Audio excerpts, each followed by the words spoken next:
welcome to the Hunt Backcountry podcast. This is episode number 414.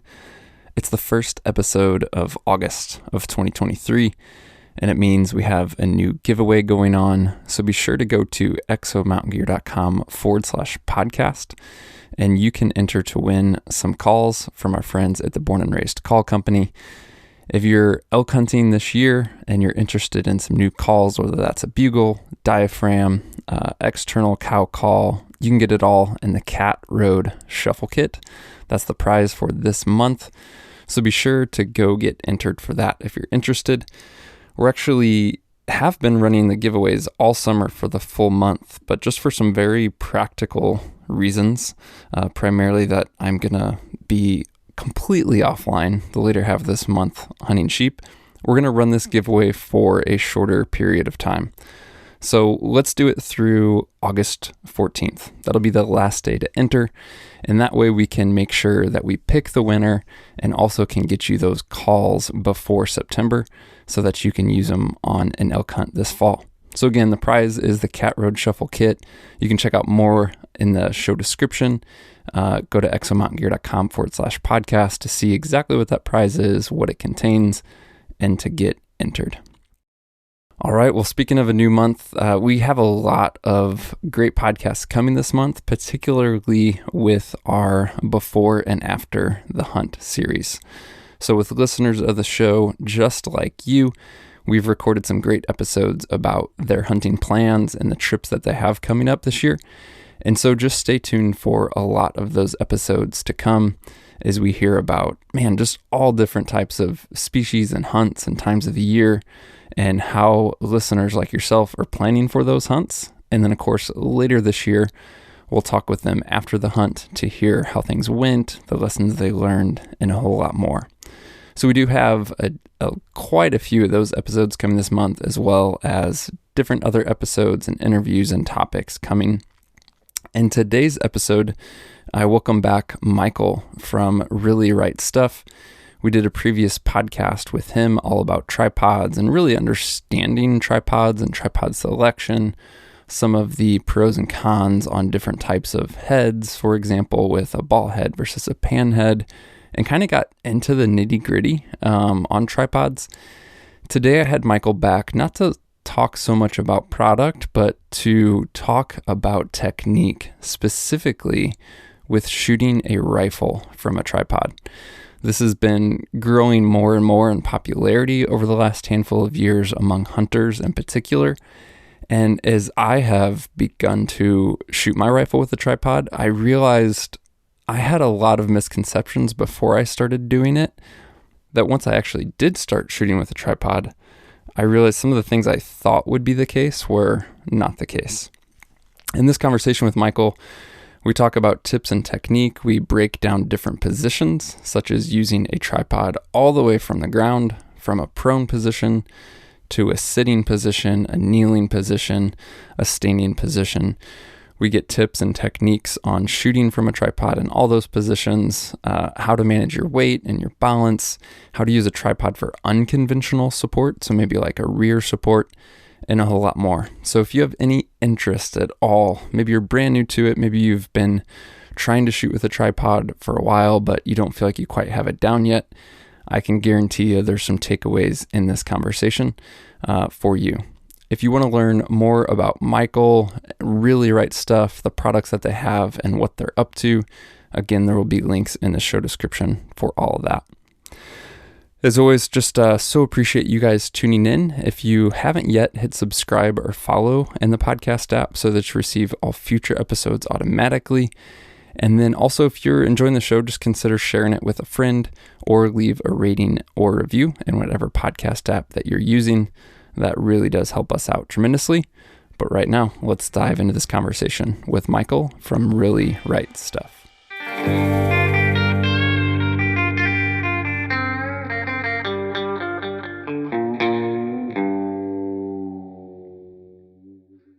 Well, Michael, welcome back to the podcast, man. I'm excited to chat with you again and really dive more into tripods and get more specific today on kind of some shooting aspects of tripods, not just selecting a tripod or using one for glassing, but really kind of dive into using a tripod with a rifle. So I guess, we did more of your background and context for who you are, your role with RRS and all that. But I guess let me start here as we roll into shooting with tripods. On that note specifically, what's your background and experience? Yeah, thanks for having me back. I enjoyed the first one a lot. Excited to be back. My experience shooting off tripods, military competitions, was a lot of fun. We talked about it in the history on the first go around, where that was my first real getting into it in competitions was the military competitions. That's where I saw the need for better tripods. And then when we started pushing into PRS initially, that's where everything from tripod started. And when I go to matches, even though it's probably not beneficial to my points, I try to shoot off of tripods as much as possible just to see what's needed, what can be fixed. Sort of doing the R&D side of it while I'm enjoying myself and talking to the customers. Yeah. But yeah, that's the main thing is shooting at competitions. And lately, being in the prone has hurt my chest a lot. So I am always at the range and I am shooting from a tripod all the time at the range. This last weekend, I went out and I just opened up my car door. I'm at a completely private range, parked the car perpendicular to the range, sat in my driver's seat with a tripod outside and was just shooting from 5 to 1300. It was, it's a good range. I know there's been growth and interest in tripods and the application of tripods and shooting, whether that is for PRS or hunting or more of what I would call the crossover of something like NRL Hunter that is competition based, but it's not as gamified as PRS and is more applicable to hunters. There's definitely been growth. And then I think part of what my perspective is biased because I've paid more attention, but I just see like the use of tripods for shooting exploding in the last, call it 5 years. Is that true? And like, what trends are you seeing? Yeah. When we came out, all of a sudden everyone jumped on board and it has blown up. I think before that, it was very, if you remember those big pump pillow centric, everyone had pillows everywhere to get rid of negative space. And we showed the asset that a tripod could bring, whether it's clipping in, using a bag on top, using it as rear support. It brought an additional level of support where they didn't have to carry around all these bags and situate them. And people have really, saw it and ran with it. And there's a lot of people out there doing different courses, different type of shooting off tripods. And I think even though the current economy and the stats have shown that hunting is declining, I think hunting is getting a lot bigger. But the people that are getting into hunting more maybe started in competition and has grown the want to hunt. And then, as you said, with those hunting series / competition series like NRL Hunter, it's really getting people into both worlds. So they're taking these aspects of shooting competition, shooting super sturdy, stable, can push out longer distance. And they're like, I can take this method into the hunting world. I already have a tripod. It's a lightweight tripod, but it's still really rigid. I can take this in and ensure my hit probability by, however many percent that they feel. There's more interest, there's more people learning about shooting with tripod, more people exploring it for the first time. What misconceptions are out there about shooting a rifle with a tripod? It comes down to experience and practice. You're not just going to go online from any company, order a tripod, take it out of the box, go to the range, shoot standing, and be just as good as prone. It's just not going to happen. You do have to do a lot of practice.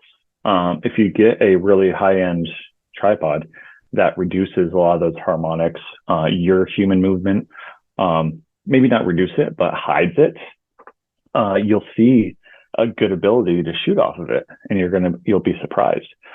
But some people, we're a big word of mouth company. I don't do very much marketing at all. Podcasts and just going to events is word of mouth. People are really excited about these products, and they've practiced off of it for so long. When they talk to the next person about, hey, which tripod do you have? And they say, I have a really right stuff tripod. I'm almost as good as it off of prone. I might as well be prone. That new person into shooting is like, hey, I can buy this tripod and I can be as good off of prone. But they don't realize all that practice that goes into it in the background. So, I mean, it's not just going to happen.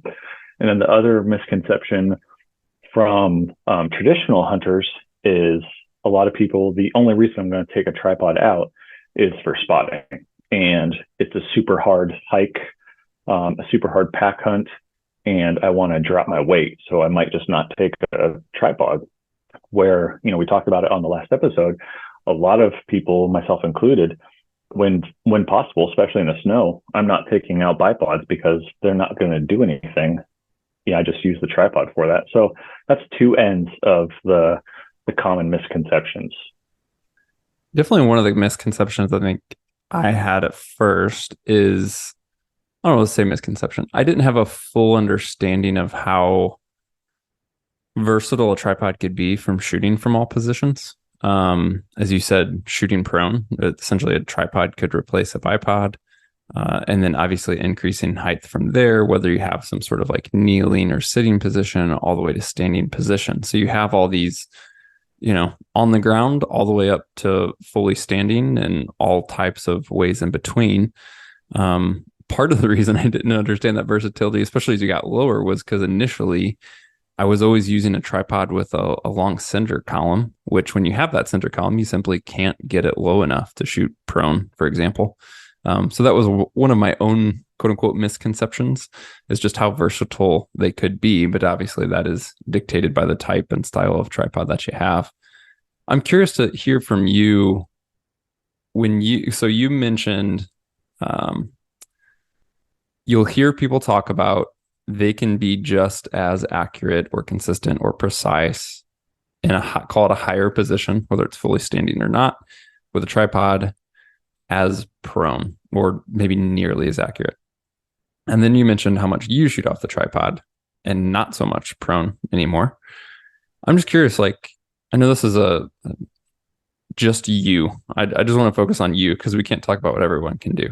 How would you rate, or I don't know, like what type of rating, for lack of a better term, or characteristic you can put on how effective you are as a shooter going from prone to call it a middle position, whether it's sitting, kneeling, to a fully standing position with a tripod. Can you give us an idea for you, who clearly has a lot of shooting experience, a lot of experience with a tripod? How does your accuracy or consistency degrade as you go higher in position? Yeah, for sure. So in the prone, you settle your sights onto the target. Nothing of your body is moving except for your hand, maybe your elbow if you're not into a good position, or your shoulders if you're uncomfortable. But you have very minimal to no wobble at all. The only thing that you're seeing is breathing. You can time your breathing cycle to shoot at the same time, or just to wherever your reticle is at the same time, whether in, out, during the middle, it doesn't matter, just as long as your reticle's in the same spot. But the wobble zone that you see is going to be very minimal. You might not even see it, even though it is there, depending on what magnification you're shooting at. Then when I go up into seated or kneeling, seated, I'm extremely stable. Not as stable, but I've been able to figure out positions that I enjoy to sit in that are comfortable, and I can sit an extended amount of time. And, I just have that wobble that I accept.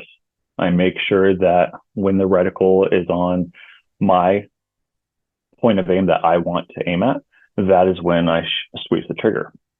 The wobble is not, very much. I just make sure the reticle is at the same point. Then when I go up to kneeling, I typically always try to sit on my feet when I'm kneeling, just to try to get an extra point of contact to the ground. If I go up to a high kneeling, I'm going to be affected by the wind, the length of time that I'm in that position. or how rapid I'm trying to move to the target. So my wobble that I'm accepting is going to be bigger the higher I get.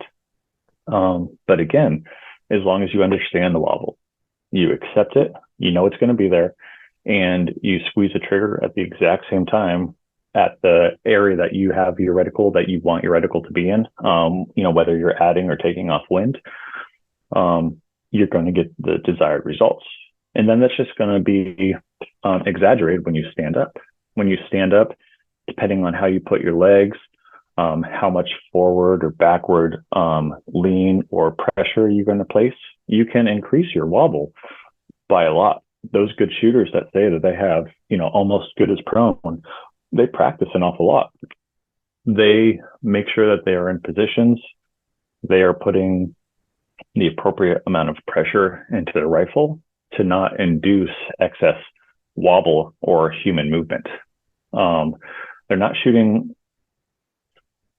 maybe some of them are, but most of them are not shooting free recoil, but a good neutral position where they have some rearward pressure into their shoulder from the buttstock to make sure it's in there firmly. When they shoot, they can take that recoil and deal with it and come back down on target, but they have that same wobble every time. The problem that I see with people shooting and myself when I started shooting standing up, I would put an awful lot of pressure into it to try to just, pretend like I'm lifting weights and just holding onto everything as strong as possible and trying to make sure it stays still. But when you're standing up, that's not going to happen. So you just have to kind of take it easy, relax, breathe, accept your wobble, and shoot. From seated, if my rifle and if the cartridge I'm shooting is half minute, I don't think it's going to be too much more than that with seating. We'll probably get it up into the 3/4. So I'd say with positions, I'll probably induce, a quarter MOA of movement for each position I go up. So I'll either be an MOA slightly under, slightly over at standing, but it also has to deal a lot with the environmental wobble, and that comes into how strong the wind is. If there's a lot of mirage out there, it's going to look like you have even more wobble. So those are some of the aspects to think about, but that's kind of how I face that challenge. You mentioned a lot in there that's very helpful. I'd love to go back and go prone, sitting, kneeling, standing, and just talk about some of the things to think about or recommendations that you have. And again, I know you already mentioned some, but just to kind of recap and put some more structure around that for listeners. The idea of shooting prone with a tripod may be new to some of the listeners. And again, it's only going to be possible if you're using a tripod where you don't have a center column that's going to prevent you from getting the tripod low enough. If someone is used to shooting off of bags, used to shooting off their pack, used to shooting off a bipod, and now is going to try and shoot prone off of a tripod for the first time, they have a tripod that allows them to do so. What things should they be thinking through? What tips do you have? Just talk about placement, anything that comes to mind really for shooting, tips for shooting prone with a tripod. Okay. So most of my rifles have a full length rail on the bottom of them. If they don't, there typically has a section of Picatinny or a dovetail on the end. So sometimes with my rifles, I'll be shooting from center of center point of the rifle. And then sometimes I'll be shooting at the end if I'm in prone. With my head, I open the locking lever to have about 50% tension. So I'm still able to pan left, right, up and down, change some cant. Because if I'm shooting prone, I'm going to try to make sure that I have that rear support. As you said, you have your backpack. You might have a shooting bag with a lightweight fill. So I try to make sure that I have that rear support to make it as good as prone with a traditional bipod and some sort of rear rest. So I like to leave the ball head open. I don't lock it down. And if it's on the end of my rifle, it's a lot harder to reach that ball head. So I don't want it to be locked down and then have to break my position when I'm trying to shoot. So that's a key thing for me. Keep the ball head unlocked in the prone, support the rear support.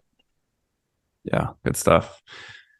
Going from prone to sitting, you mentioned finding and creating a position that you can be both stable in, but also comfortable for an extended period of time. That's certainly relevant to our audience of hunters is they may set up for this shot opportunity that's seated position. They get a tripod, they're set up, but they may go from waiting a few seconds for the animal to give a presentation to quite a long time. So talk about building a position both with your body and with the tripod that you can be both stable and comfortable in from a seated position. Okay. Yeah. So I clip the rifle in. I don't really shoot off of bags all that much when I'm doing hunting. Um, so I clip in, I have the rifle set up, the height of it pretty much where I want to. I sit down. I typically sit on my butt with my knees up in the air, feet flat footed. I actually like to have my knees kind of canted inward so I can just rest the inside of my elbow and my biceps on the top of my knees. The reason why I like to do that is if I have to shift my butt, my body left or right, I'm not seated cross-legged. If I'm seated cross-legged, I have to break down my whole position to move. Um, Having your legs cross-legged for a long time, you can start going to sleep, you can start having cramps. So I just get into that knees up on my butt, lazy position that you sit down on the range if you have to go cold for some reason. And then once I get in that position, I reach forward, grab my tripod, and pull it back to me. Typically, I have two legs to the rear. And if I have two legs to the rear, my feet, my knees can go in between those two legs that are coming towards me. And that also helps with the recoil coming back towards me. I can make sure that it's coming back perpendicular to the orientation of the legs. So when the recoil is done, I can be back on target or very close to it. Great.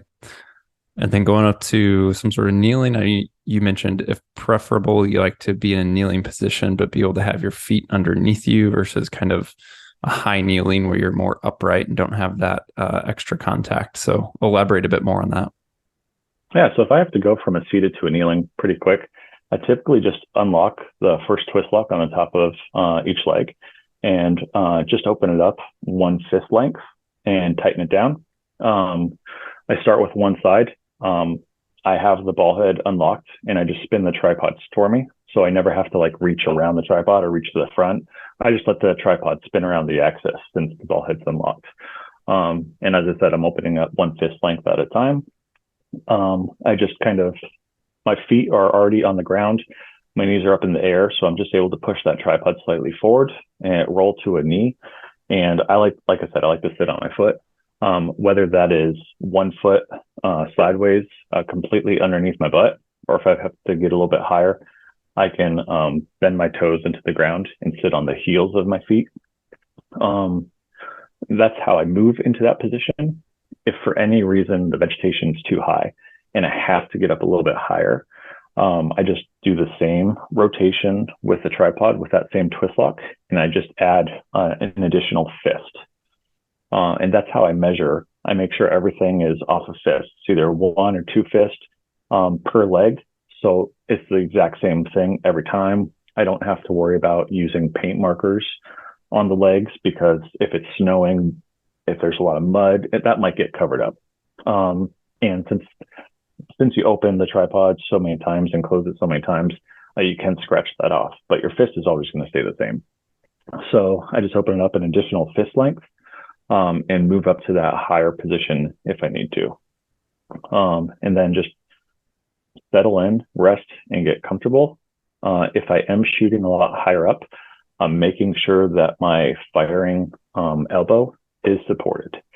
If I'm in that middle position of kneeling, I can make sure that my firing elbow, my right elbow, can have a good solid contact with my right knee, my shooting knee. So that's how I make sure that I do it. But it's going to rely off of how someone's comfortable. Like I said, when I'm doing the kneeling seated on my foot, I've met a lot of people that can't rotate their ankle like that. Or someone that has issues with their toes. They might not be able to dig their toes into the ground and then put all their body weight on both their heels. So it's really going to rely off of your practice. Before you go out hunting and you're going to shoot with a tripod, make sure you practice. I get a lot of calls with people saying, hey, I have a hunt next weekend. I know I need a tripod. What do you have in stock? What's going to fit my needs? Can I get it in time? And I'm like, yeah, I can get it to you in time. It's in stock. Just make sure you take it out of the bag and do a lot of dry firing with it beforehand, so you understand how to use everything. I mean, it's a new tool, and you're taking it out on this hunt that you've been waiting however long for. At least 4 months. From the time that you put into your tags until you receive them. And then standing. You mentioned a bit about tension and how you're building that versus, trying to hold tension versus just accepting a bit more wobble. Anything else to elaborate on that specifically with tension, or just any other tips for standing position shooting? Standing, the position I use the most is two legs parallel to my legs. Two legs of the tripod parallel to my legs. So two legs back. When you fire, that recoil is able to come back on the same plane and land where it was initially.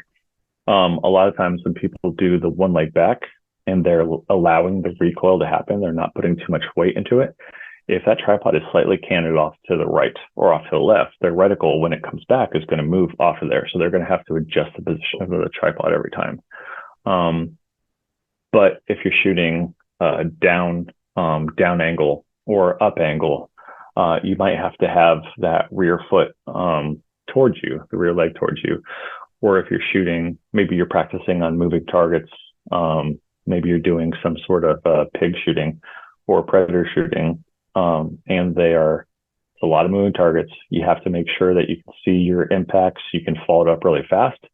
I know a lot of people, myself included, put one leg rear, and they put a lot of pressure into that rear leg so it cannot move. That's going to create a lot of wobble, like I was talking about. But you have to understand and know what that wobble looks like so you can squeeze the reticle at the same time. But the biggest for precise, accurate shots, two legs parallel to your legs, slight rear pressure into your shoulder. Make sure it's in there firm. You don't have any negative space that recoil is going to take before it hits you in the shoulder. Have that firm grip on it. It's a weapon system. You want to make sure you have that grip on it. Typically, I like to have my non-firing hand on the top of the ball. So if I have to unlock the ball, I can just use my three fingers on my left hand, open it up. Sorry, my three fingers on my left hand that aren't touching the chassis. Typically, my index finger and my thumb are wrapped around the top of the clamp. And then the three remaining fingers, I'm able to just open up that paddle and move around. But I like to have my hand there. It's a good neutral position. It's useful there, and it doesn't add excess movement. So that's what I do for tripods. But, as you talked about with PRS and NRL, all the trainers out there, everyone is going to have a different way to do it. And if you get out there and practice, you're going to find a way that does it for you. Don't just take one person's method, because they might be shooting in a way that is different than how you are going to shoot. So in terms of practice and figuring out that at least the way for you, is that, how do you assess that? How does one gauge, hey, this type of setup is better for me than X? Is it just getting a feel for how much wobble you have, how stable you feel, how long you can remain under control in that position, and assessing that even potentially without live fire, just doing dry fire and different types of setups and positions in that regard, and just changing things? Is that the best way to do it? Yeah, if you don't have the bullets available to just practice with actual firing, get into positions. Go out to your range or go into your garage, dial down the magnification, find an aim point, and just do some dry fires and make sure that you get into a comfortable position first. The very first thing you do before you even bring the tripod or the rifle to you, Just make sure you're in a comfortable position that you think that you can sit in for a long time. If you sit down and right off the bat, you feel a pain someplace, you should not practice to shoot in that position. You shouldn't accept that position. If you do have the ammo, if you reload or whatever, if you have the ammo, I would go out to the range. I like to have 3 rows or 3 columns of targets and just have one for seated, or one for prone, one for seated, one for kneeling, one for standing. And just have a whole bunch of targets and try different things and see the results on paper. The easiest way to see results is on paper. And you have a plan of what you're going to do before you go out there and use that paper. Go out there, give it a whirl, and let the results speak for themselves. Try to put a lot of pressure into it. Try to pull rearwards. Try to be comfortable. Try to put one leg back, 2 legs back. Like I said, everyone's going to have a different style. Everyone's body type is slightly different. So just go out there and practice. The best thing I like to do is shooting. But you can do it with dry firing. You're just going to have to understand and pay attention to what your wobble is looking like from position to position. Because if you can't afterwards go down and look at the paper, you're going to have to rely off of what you remember, which, is harder to do. And then try to do it on a day where the atmosphere, the environmentals are good for you. If you do it on a day with heavy mirage, if you do it on a day that's super heavy, you're going to have a lot of other factors. If you have a 25-yard or 100-yard indoor range, that's going to remove all of those factors. So you might have the ability to do that. And you can do this with a 22. You can do this with anything. If you have an AR that's a 9mm that you like to do, you're going to see it. Depending on, not mattering what caliber you're using or what gun you're going to use, when you're putting on a tripod system, and you get into these different positions, you're going to see differences from position to position, in trying different ways to sit down, different ways to put the tripod, different ways to pull the pressure into your shoulder. So, long story short, just a lot of practice and try different iterations of the same practice type. This obviously ties with what you just said of how much pressure you like. And it's also a factor of what style of tripod you're shooting and how tall it can go. But in general, I've witnessed and experimented a bit myself with, when shooting from a standing position, essentially how upright are you versus how much are you leaning forward potentially into the tripod. And again, that could be affected of, if I'm shooting a tripod that doesn't get high enough for me to be upright, I am going to have to essentially bring my body down, bring my shoulder down to get in line with the rifle.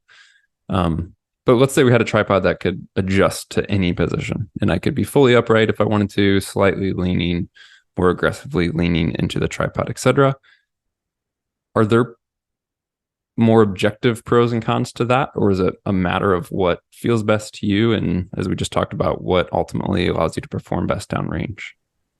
I think there's going to be a lot of combinations. Someone that shoots a lot of pistol, they're naturally going to set up behind a rifle and probably curl their toes forward, which puts a lot of weight forward, which helps with that recoil mitigation. So if they were to curl those toes forward, they're already putting a slight amount of lean forward without leaning from their hips. So if you were to curl your toes forward to get your balance slightly offset forward, and you were to put a little bit of angle into your hips, you're going to be at a better, in my opinion, you're going to be at a better advantage than just someone doing slightly forward lean at the hips.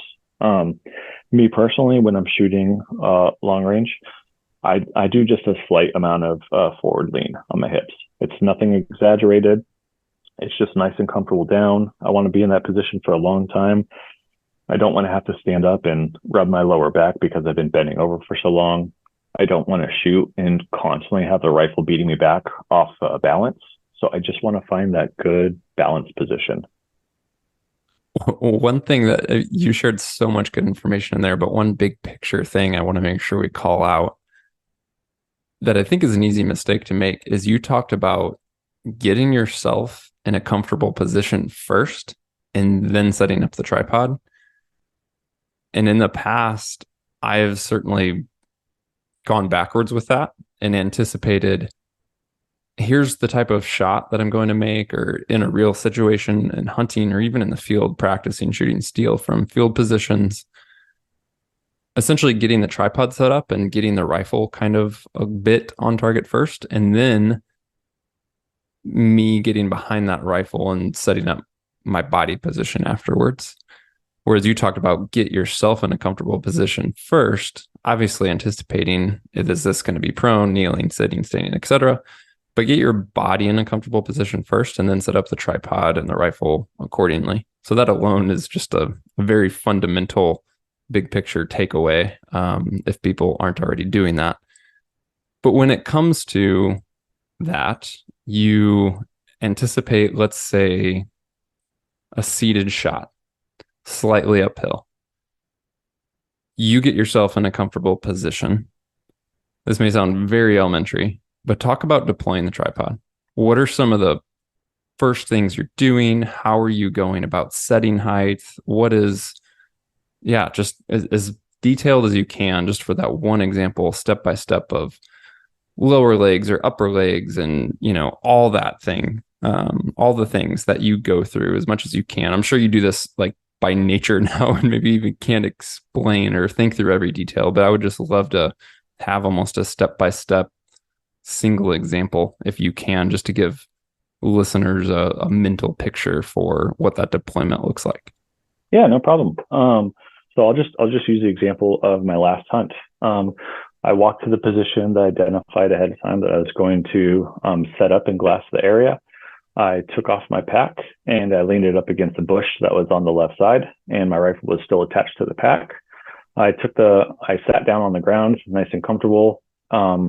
Felt to see what it felt like.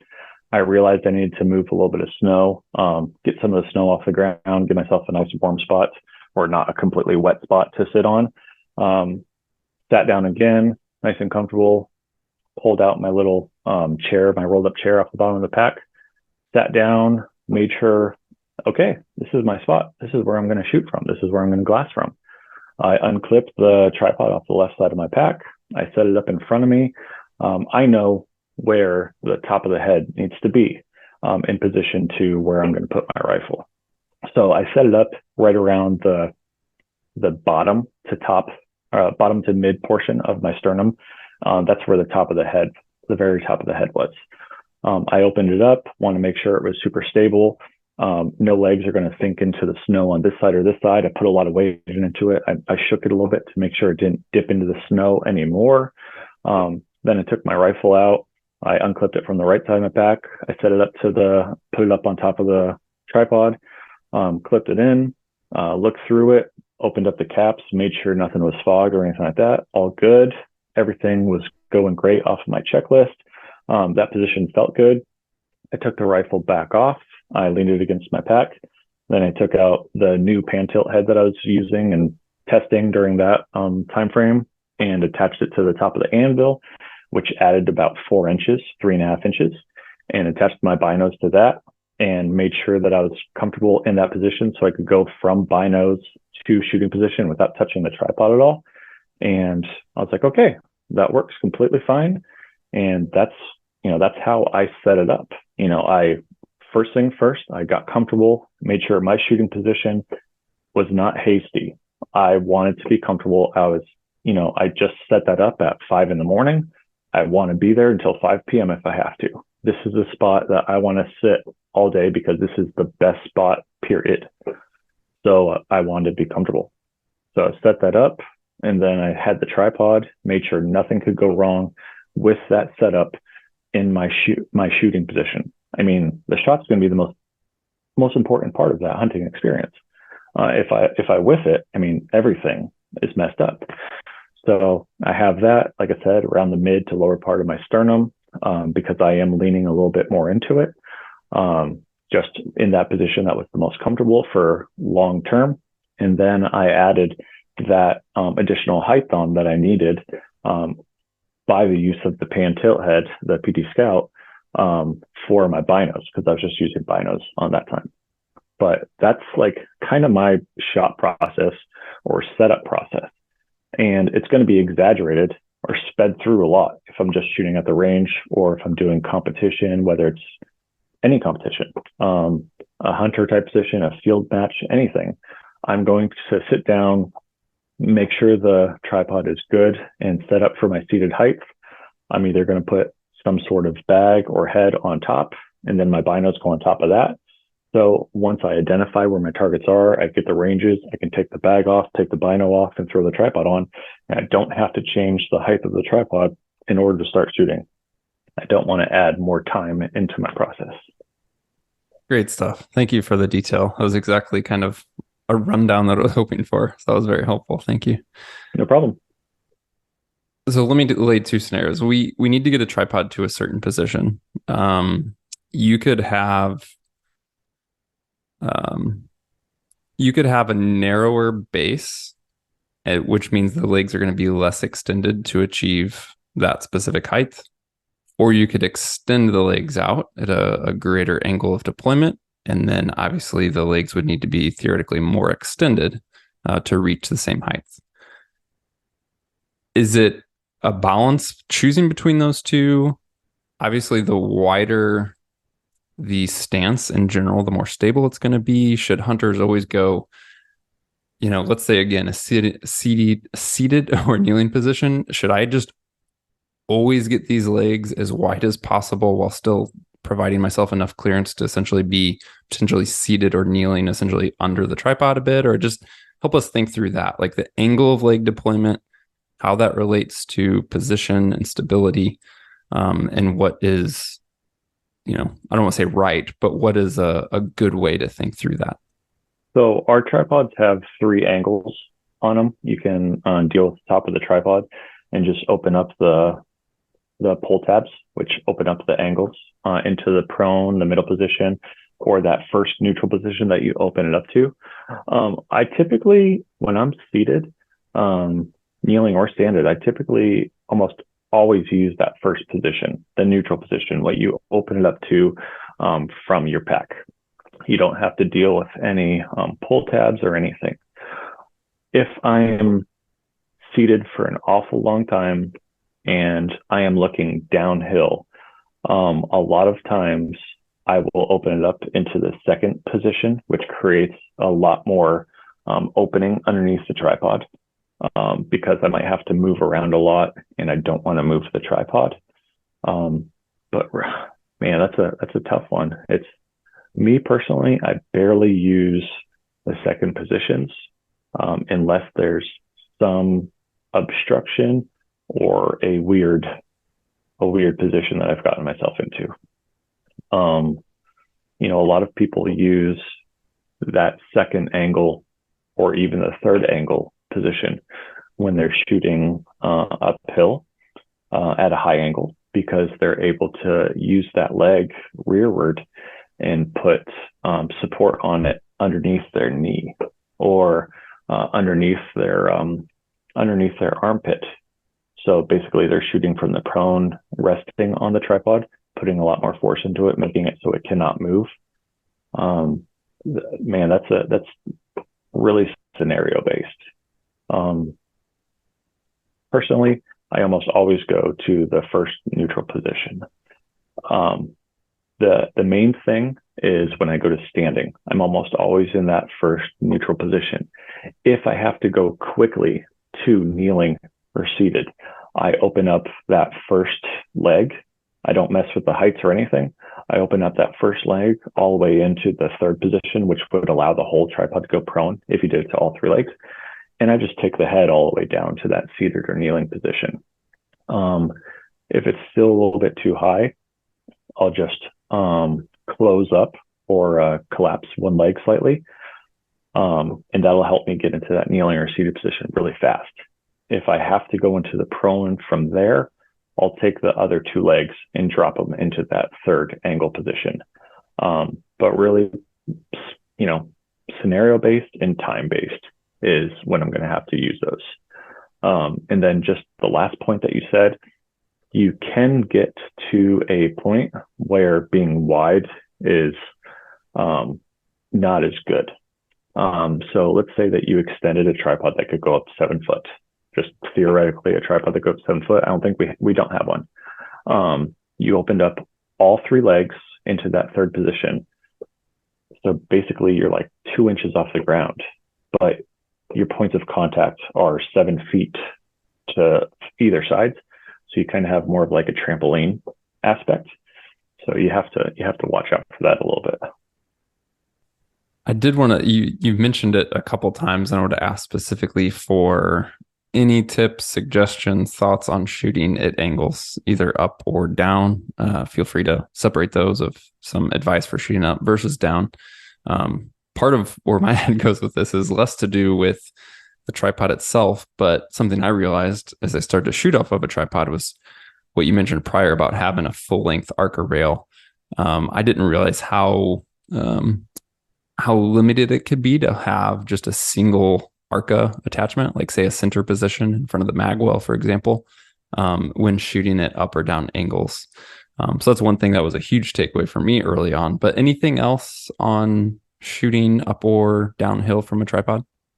Yeah. So if you're shooting downhill, understand if you are attaching to the mid portion or the front, the muzzle end of your rifle, your buttstock is going to be a lot higher than the tripod.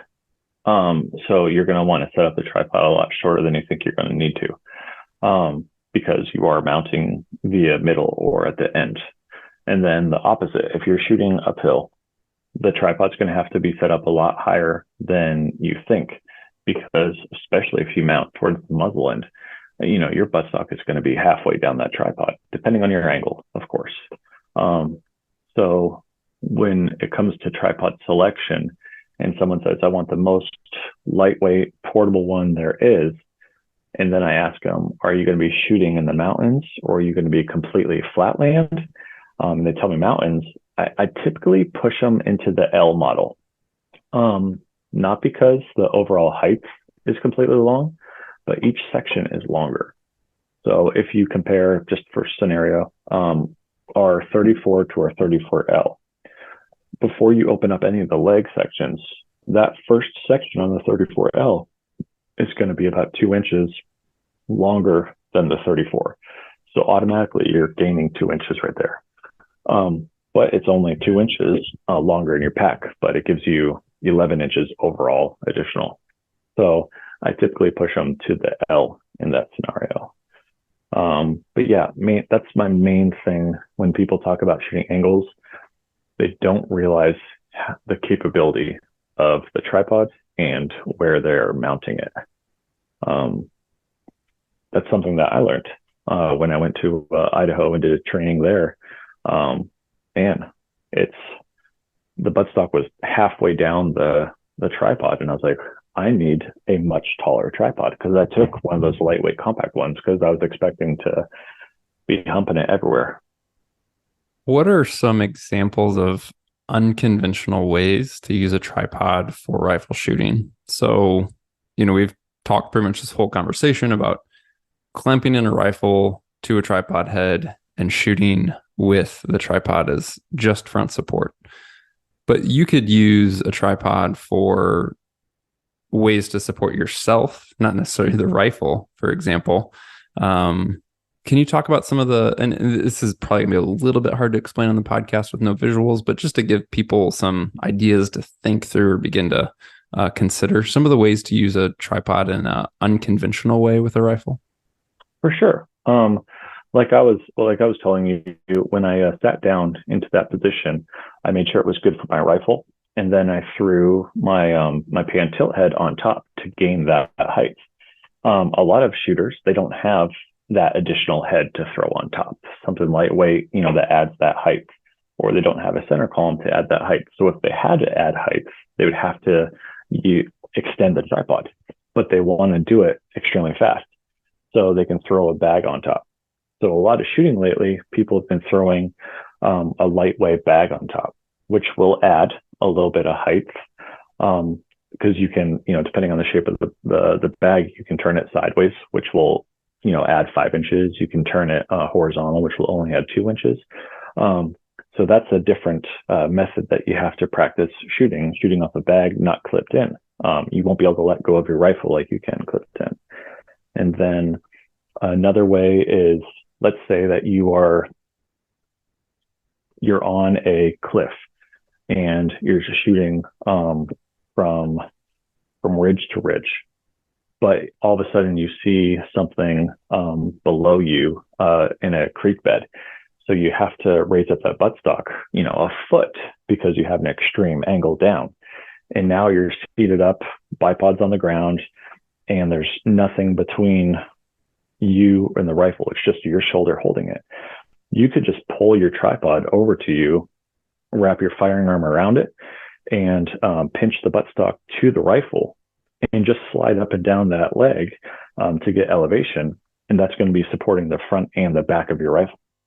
And that's in a scenario that you already had a tripod set up, glassing.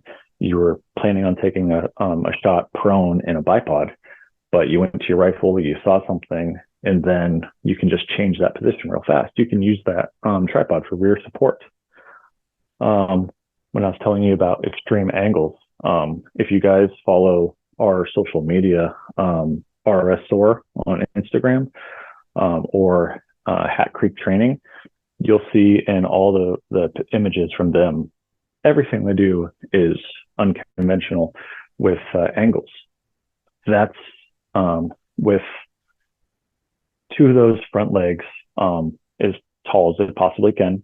And then that third leg in that prone position, that creates like a ramp up in the air.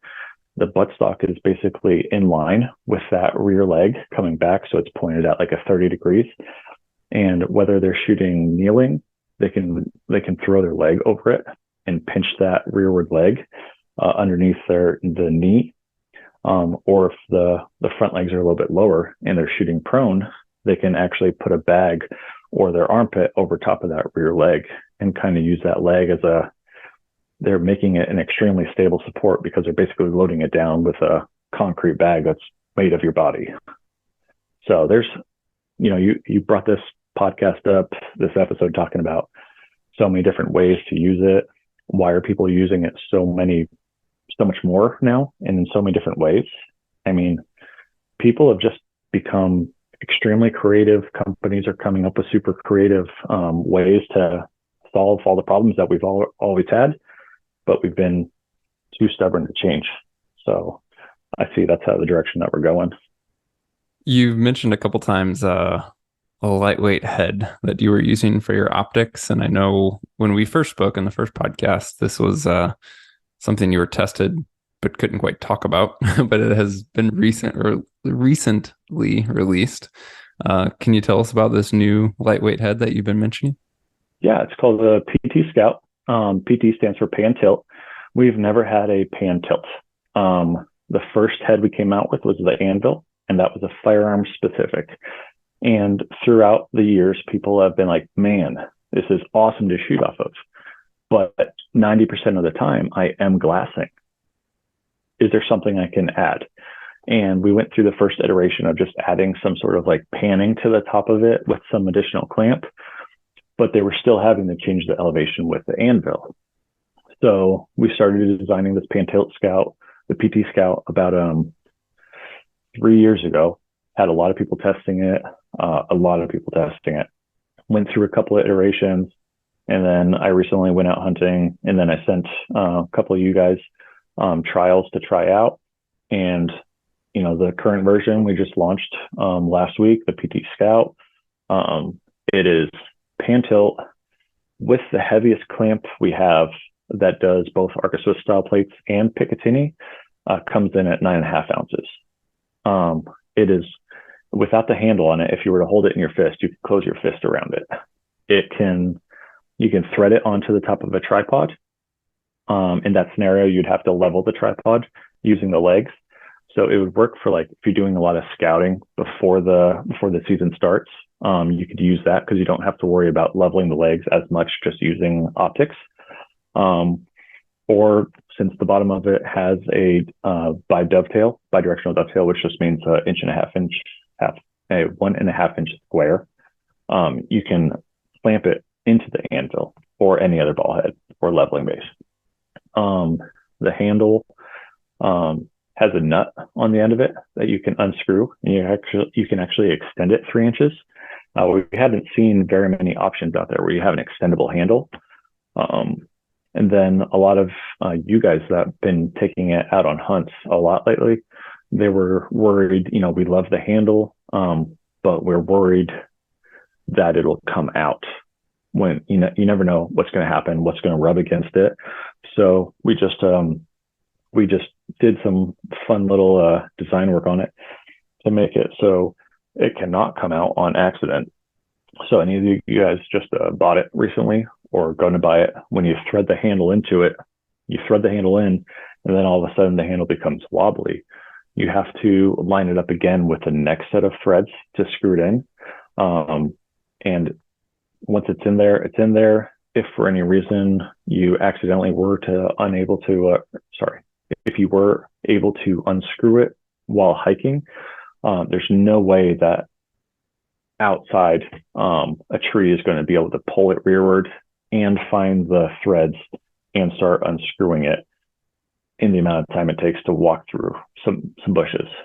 But yeah, it's an exciting little piece. You can buy it without the clamp on top if you have some sort of ARM 17S clamp that you like. You can buy it with our screw knob, the BTC Pro.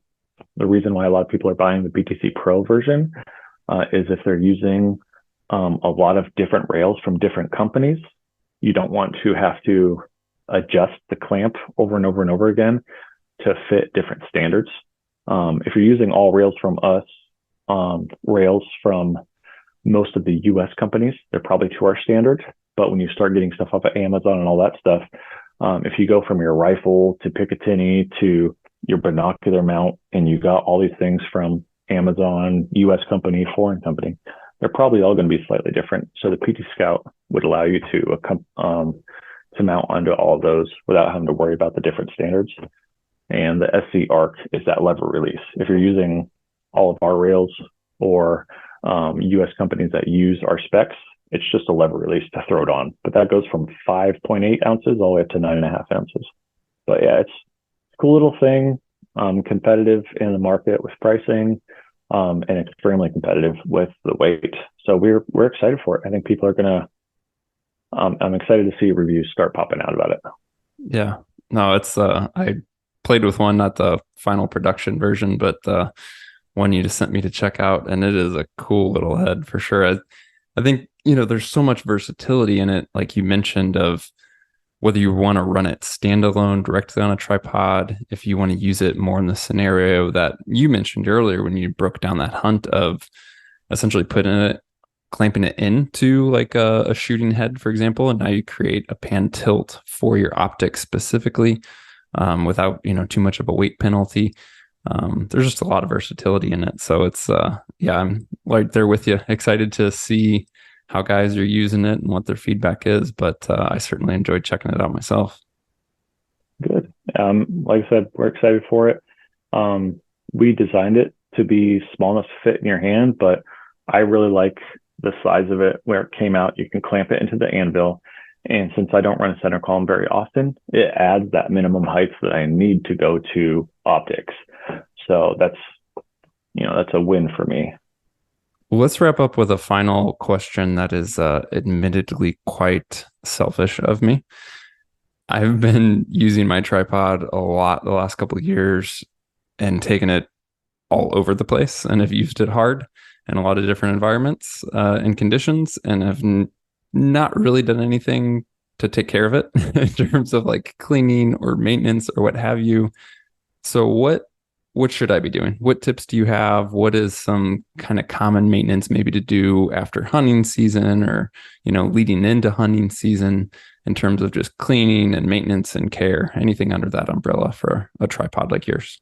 Okay. The easiest thing for you guys to do is our photography website, or excuse me, the photography YouTube page, Really Right Stuff.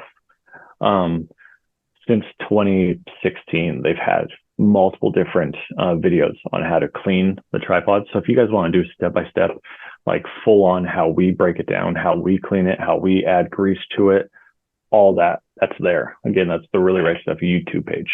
I don't really have any cleaning stuff on the Really Right Stuff SOAR YouTube page.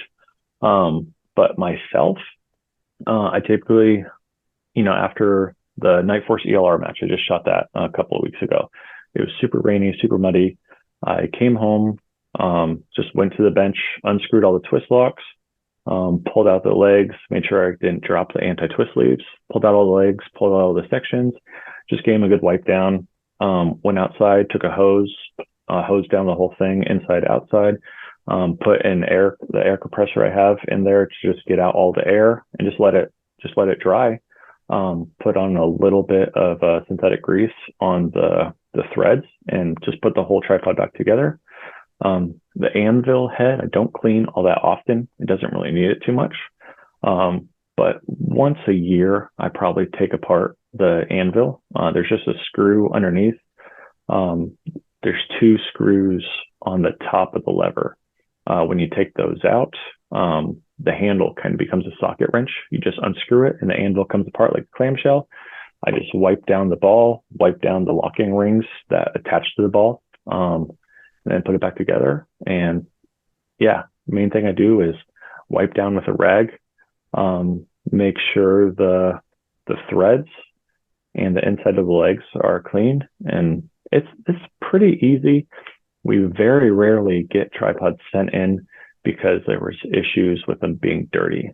The biggest thing about maintenance is if you are practicing on a tripod a lot, be it competition or if you're an extreme hunter that just wants to practice over and over again, and I doubt it with the hunting, but if you are opening the tripod over and over and over again, and you're trying to do it under the clock as fast as you can open it, and you're smacking those legs to their extreme open position over and over and over again, you hear it. It's like metal on plastic noise, like extremely loud because you're smacking as hard as you can. Those anti-twist leaves inside are plastic. You are smacking it on metal over and over and over again.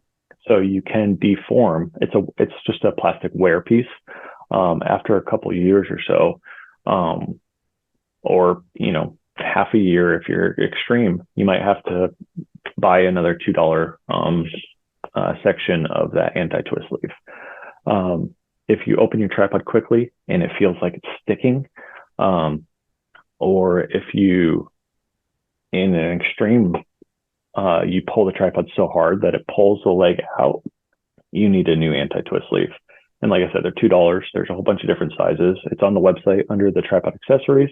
If you don't know what size you need, just give me a call. I think I have my phone number in the last one, but it's 385-248-0800 is my direct number. And I can find those for you. But yeah, as far as maintenance, treat it like you treat your rifle or any other gear. You don't want to fail. Just wipe it down. If you want the twist locks to be nice and smooth, just put a dab of grease and then screw the twist lock back on, and the threads are going to re-grease themselves. The feet, I Loctite my feet on. I never change between rock claws and the rubber. I never use the spikes. So I just Loctite the rubber feet on so I never lose them.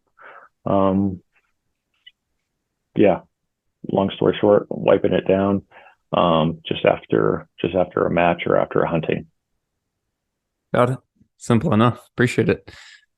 I know we recapped and shared all the resources to check things out. You just shared your contact and things like that. But just to recap for anyone who's interested or has questions or just wants to learn more, what's the best places to go check things out? We have an Instagram page that's called RRS SOAR. Please go to it and tell your friends about it.